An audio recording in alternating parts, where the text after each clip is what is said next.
How to get Claude 3.5 Sonnet. Hey everybody, welcome back to our YouTube channel. Without any further delay, let us jump right into the process. Start by opening up any of a web browser, or you can also use your application. At the top search bar, type in Claude.ai. As you do so, get logged into your Claude account, and you will see a page like this. Under here, you will see using limited free plan, then upgrade. Tap on to upgrade. You will see Pro and Team versions. Let's go ahead and first tap on to Pro. Tap on Subscribe to Pro.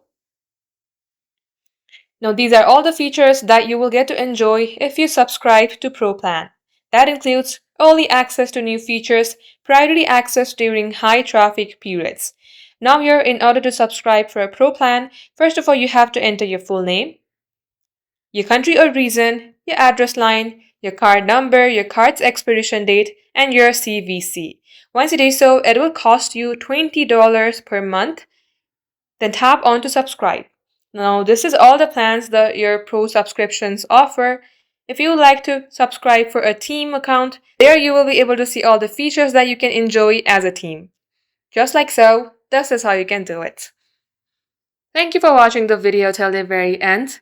If it had helped you in any ways, then do like and subscribe. We will get back to you soon with more tutorials like this.